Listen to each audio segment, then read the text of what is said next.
So I've been watching Sulaiman Ahmed make his rounds on Sneeko's stream. I've seen him on Fresh and Fit, and then I seen finally his debate with Destiny. And I will discuss some of the things that I noticed, some of the common threads with Sulaiman Ahmed, and why I like him. First of all, the thing that he does is that he likes America. He likes the West. He likes the freedom of speech. He likes some of the reasons why the West does have the ability to produce more artistic endeavors, why the West is a cultural phenomenon, why the West is a cultural force. Basically, he ascribes that to the ability to speak freely, to do arts without having a religious stranglehold on you, which I understand. So before everyone starts saying like, oh, the guy's just complete whack job, or, you know, he's just a crazy Muslim guy and blah, blah, blah, blah, blah, it's important to know that he does give the quote unquote West its flowers. But what does he say? What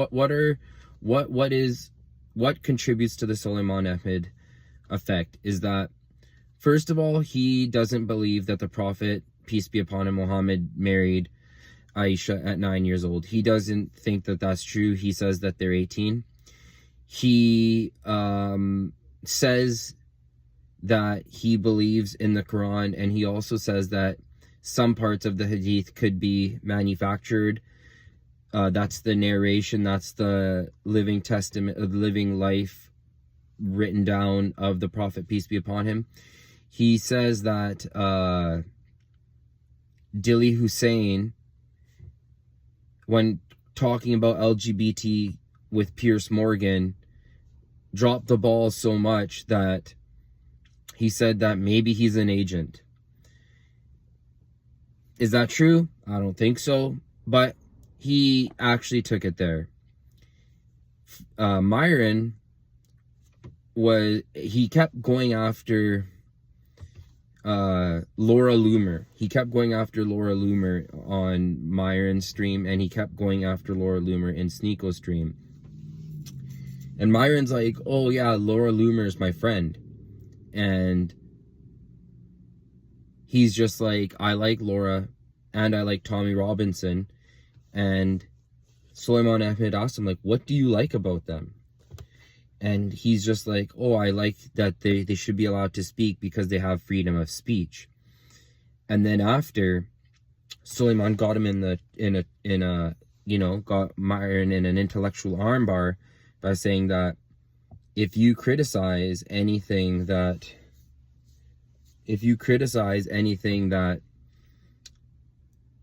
is against the big three religions, that's not Islam and Christianity, what's that other one, then you'll be called anti-Semitic.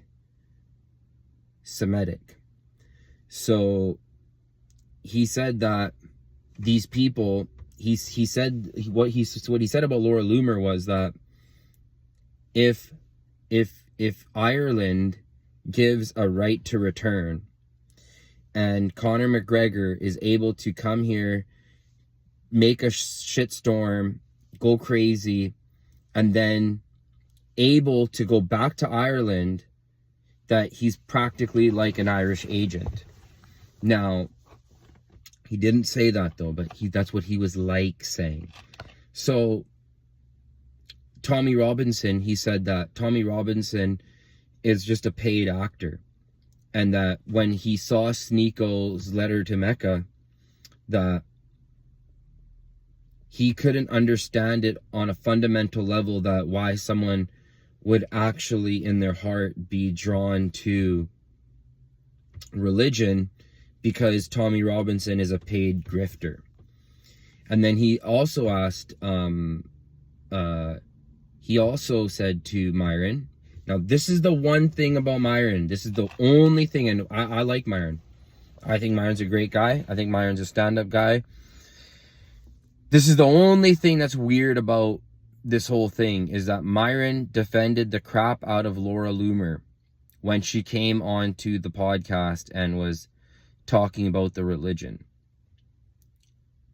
Then she goes and says that Sneeko should be reported to the FBI for saying weird things.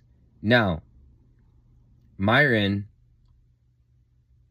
why are you friends with someone like that?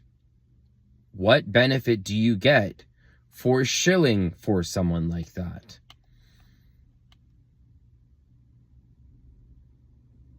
It's just kind of like, And then he said that Laura has a lot of problems with the ADL, and she's been banned off every platform. And he wasn't able to, and then Sulaiman said that, like, you don't think that that's basically theater? So Sulaiman comes with a lot of questions. Like, he brings a lot of questions. And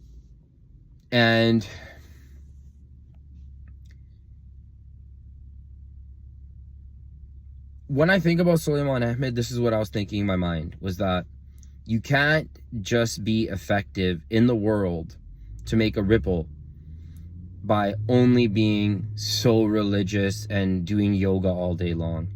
And you can't be make a ripple in the culture and in the world if you're sitting there in the gym and lifting weights all day long and just being strong, a jiu-jitsu master. You have to have a blend of both. And Sulaiman was able to come with the content to debunk and to really intellectually push back on a lot of haters that are also being hated right now big time in the media, like Ben Shapiro.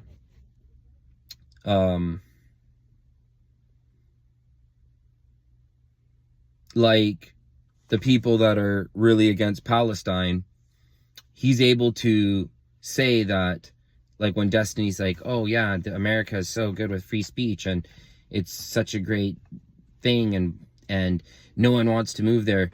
No one wants to move to Muslim countries. Not factoring the fact that Dubai has more immigrants than natural citizens there. Dubai does have a lot more people that live there. That the same, you can't question stuff that happened in the West a lot of times. What the big events that happened in the 1940s, you're not technically supposed to question those, but these people say that the West has so much freedom of speech, which is something to think about, because a lot of people just hate the big country in Asia. They're always like, oh, that big country in Asia, they're like this, they're like that. Oh, they don't let you protest. That big country in Asia, they'll run a tank through you. Oh, that big country in Asia, they steal everything. Oh, that big country in Asia, they're doing this, they're doing that. But it's like right now, it's like hot potato, because everyone's weirdness is being brought to light. So Destiny, when he debated Sulaiman Ahmed, he didn't win. He definitely didn't win. He for sure lost.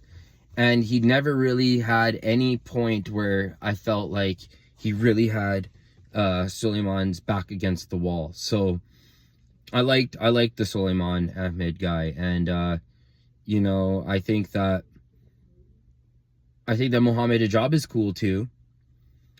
And that's a different flavor. He's way more scholarly, whereas Sulaiman Ahmed is more political. So if you watch the streams like me and you felt like, you know, there's a lot more pushback to the general narrative, then please leave a like and subscribe. Yo, thank you.